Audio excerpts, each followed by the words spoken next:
এই শতাব্দী যখন তার ফার্স্ট কোয়ার্টার শেষ করতে চলেছে, তখন ভারতবর্ষ আজকে ফ্রিকিশ 5 ইকোনমি থেকে আজ টপ 5 ইকোনমিতে পদার্পিত হয়েছে।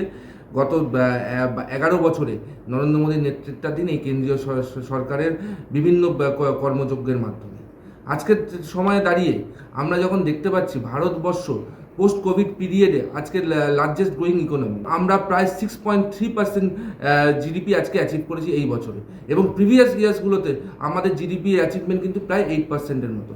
এটা সম্ভব হয়েছে যে বিশাল ইনফ্রাস্ট্রাকচারের কর্মযজ্ঞ শুরু হয়েছে তার মাধ্যমে।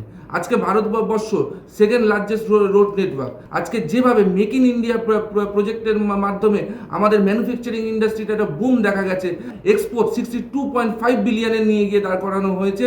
তাতে আমরা আশাবাদী যে এই সরকার এই বাজেটের মাধ্যমে ভারতের যে অর্থনৈতিক গতি, ভারতের যে জিডিপি, ভারতকে আরও এগিয়ে নিয়ে যাবে।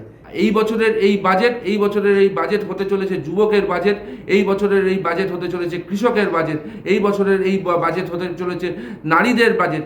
এই বাজেটের মাধ্যমে 2047 সালে ভারতবর্ষ যে বিশ্বগুরু হওয়ার লক্ষ্য রাখা হয়েছে, সেই দিকে আরেকটি গুরুত্বপূর্ণ পদক্ষেপ নিতে চলেছে কিন্তু এই বাজেট।